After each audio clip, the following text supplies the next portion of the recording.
You guys really seem to like the last video I did like this, and in the spirit of it being London Fashion Week, I thought we'd do an autumn episode of chronically online versus IRL fashion trends. Just like last time, it's not going to be a typical trends video where I tell you exactly what you need to buy in order to be on trend for this season. I don't really believe in that, but we are going to be talking about how people are wearing clothes this autumn and how you can be on trend, hopefully without buying too much, whilst also calling out the trends of the season I think are just chronically online and no one is actually wearing in real life, with a disclaimer that this is just my personal opinion. If you like these trends and you want to buy into it, then go do that. Just make sure you're shopping consciously and you're not buying something because an influencer is telling you to. So with all that in mind, let's talk about the trends for autumn.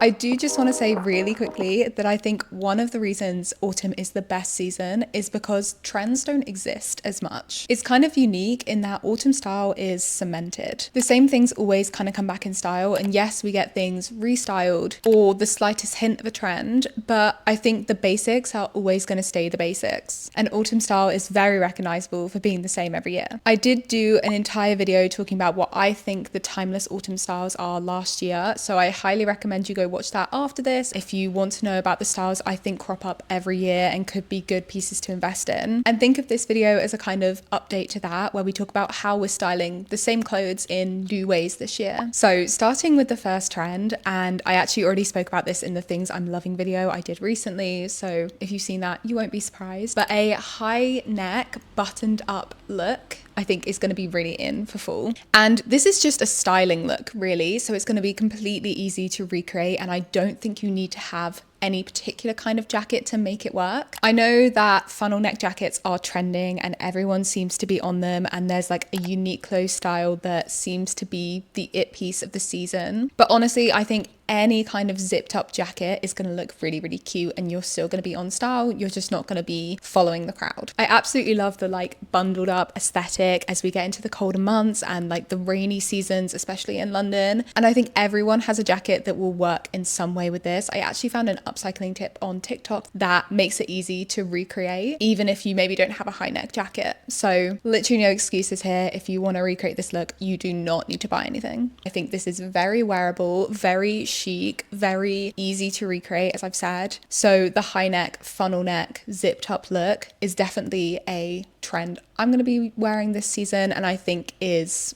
going to be very practical too. So it's going in the first IRL. Our first chronically online trend, and I love talking about the chronically online trends because it's just interesting to see what influencers are pushing these days, is the Coach resurgence, and I will explain.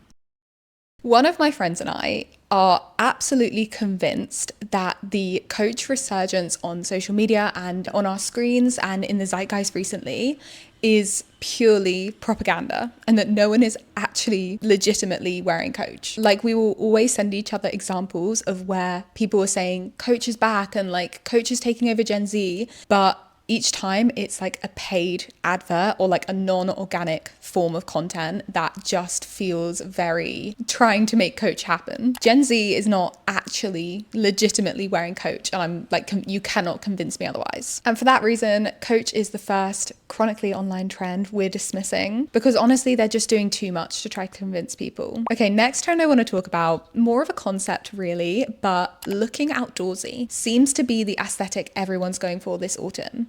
And it makes sense, to be fair. I feel like there's always this return to the countryside, wanting to get outdoors for fall vibe that comes in every year. But this year, it does seem to be the macro trend for a lot of styles I'm seeing people wear. Maybe this relates to the funnel neck aesthetic and the Uniqlo jacket that's trending, or maybe to the fact that the current social capital is geared towards being offline, being off your phone, actually doing stuff with your life. But centering your wardrobe around looking like you spend your time offline rather than online, while still being picture perfect at every moment, of course, is the umbrella theme for a lot of trends this year. Like the fact that welly boots are trending, gingham and tartan textures, Barber jackets, the undone messy hair rather than the slick back, which I think is super interesting and actually comes back in a few trends that we're going to talk about. And also the zip up sweater trend. I think all of them are very English countryside, going out hiking, autumnal. And all of them are autumnal trends that we see every year, but it seems like there's a big focus on them this year, and I think it's interesting. This macro trend is going in my IRL pile. This styling to me is very, very cute. And the other good news is that a lot of these styles are in what I call the classic autumnal wardrobe. So you wouldn't necessarily have to buy anything. It's just about styling and bringing them forward in your wardrobe and making them look outdoorsy. Another macro trend I'm seeing that I think is really, really interesting, and is also going in the IRL pile, is the fact that we're seeing, I think, more references to the 90s and just like nostalgia this season. I think this feeds into the fact that there's a lot of trend fatigue going around on social media right now. I think there's less of a focus on what's new and what's trending this season, and more on trying to recreate the classic aesthetic autumn season by recapturing the 90s and 2000s and the vibe we connect to that. I think the 90s New York it girl is the reference for this season. And I've seen a couple of trends that I think fit this, like pixie haircuts, messy bangs, although I do think Dakota Johnson in Materialist has a hand in this coming back. The slouchy shoulder work bag, dungarees, and just the general New York it girl aesthetic being on a lot of people's mood boards is, I think, very evocative of the back to school vibe, the 2000s or 90s rom-com vibe, but in a very livable, kind of messy sense, which I think, again, is something TikTok is loving right now. There's no slick back buns corporate vibe. There's like Andy in How to Lose a Guy in 30 Days vibe. You know, slightly messy hair, has a busy life, knows what's going on, but still looks cool doing it. I think that a lot of these trends are very, very wearable. I absolutely love dungarees in the autumn. They're so layerable. Same with a slouchy bag, like fit your whole life into it. And if the pixie haircut look suits you, then I think go for it. It's so, so cute. Okay, moving on from that one. I spoke about that one way too long. We're going back to Chronically Online, and we're going to talk about the cape, because how do I explain my hatred for this? I don't like the look of them. It's just, I don't think anyone outside of TikTok is pulling this off, and I don't think anyone is legitimately wearing this look.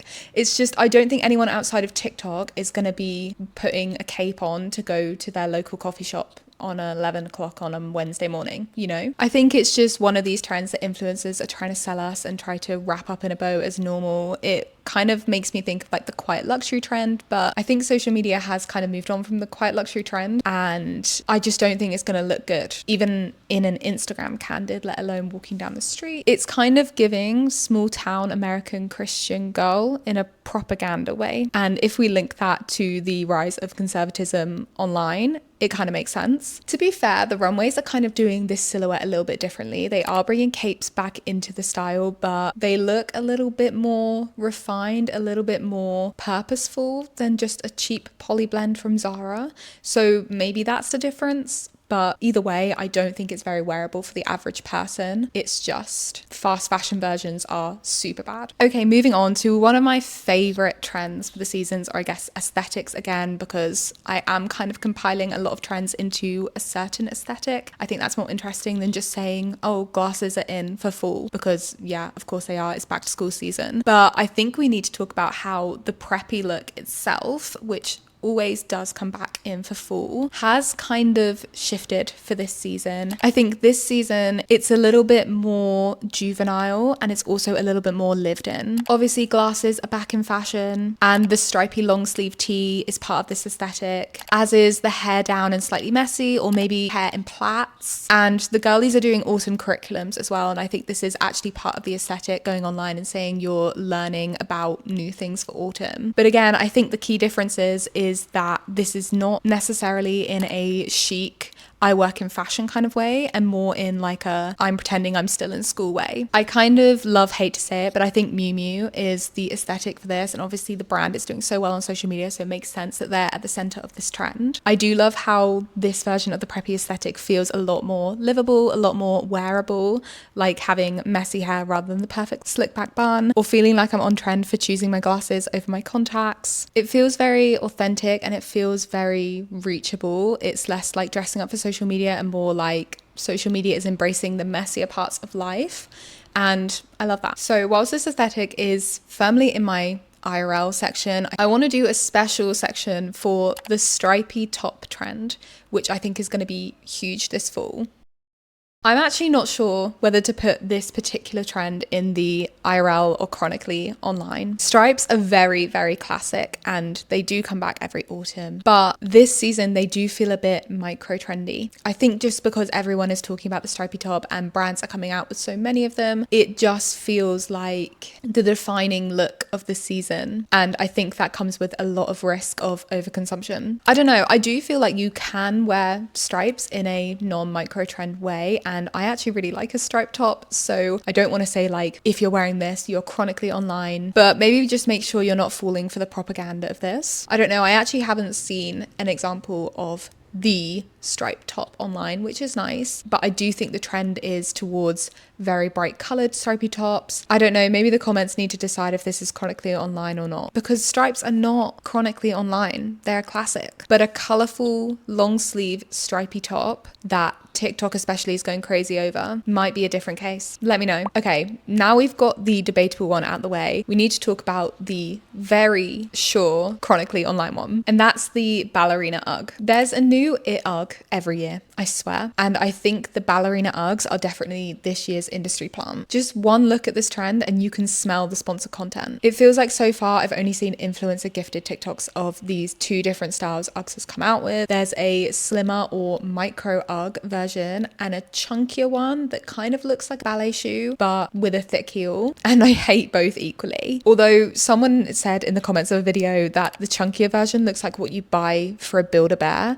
and I almost died laughing. So maybe that's the one I hate most, but I think the micro version is also just awful. It's not flattering at all. I'm actually convinced this is the final boss of purposely dressing ugly online, and no one actually thinks these are a cute look. Hence why it's in my chronically online folder, because I just do not think these are going to be classic staples that people wear longer than this year. However, I do think the normal Ugg look deserves its place in the IRL trends. I think it's a classic autumn style. Obviously TikTok has made it into a bit of a trend and there's a lot of overconsumption around the brand, but I do think they've kind of earned their place in the classic look. It's just these particular updates for autumn that I think firmly in the do not buy cart. Okay, moving on to colors of the season, which I think are one of the biggest minefields for micro trends and being chronically online. I have good news, which is that I think the color of the season is literally black. All black.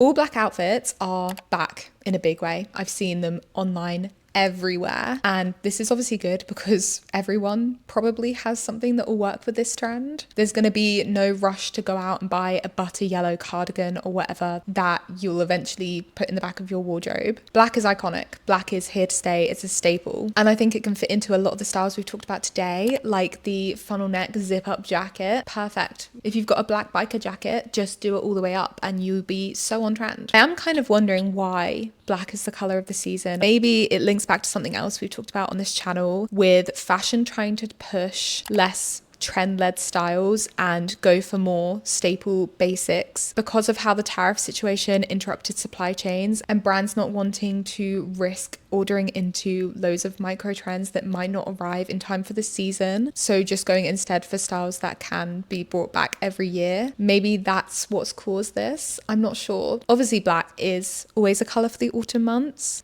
I don't know, but I am putting it in the IRL side. However, the other color of the season I do want to talk about is olive green. I do think this is really nice, especially paired with the black, and makes for a slightly more vibrant palette in your wardrobe. I think, however, this color can be a tricky line to walk for autumn winter. This is just my personal opinion, but I think it looks really nice in heavier fabrics like wool, like a braided bag, like a leather jacket maybe, and I'm not too much of a fan of it when it's in lighter fabric like a cotton top, or you know, something that looks a little bit cheap and therefore the color looks a little bit cheap. I don't know, I'm a little bit picky with this color. Maybe you're not so picky, but it is in my IRL pile. It's just with like the caveat of think about what you're going to buy it in if you're going to buy this color. Okay, and with that, I think that was all my trend predictions. I kind of want to discuss before we go and kind of go on a little tangent about what I was saying right at the beginning of the video, how fall fashion feels very cyclical and how the styles for this season always seem to repeat themselves in a way that the spring and summer ones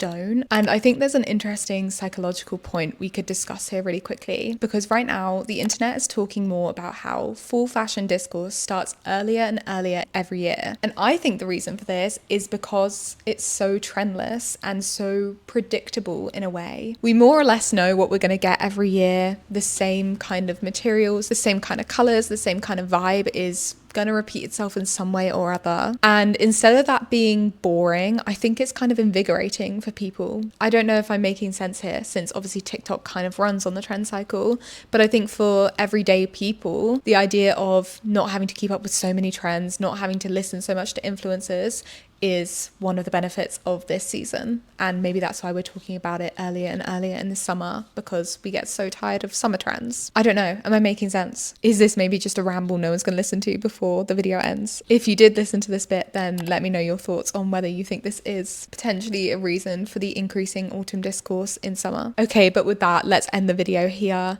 Let me know if I missed out any trends, and we can decide in the comments together if they're chronically online or IRL. And yeah, I hope you have a great day. You enjoyed this video. If you did, subscribe and turn notifications on to the channel, and I will speak to you soon. Bye.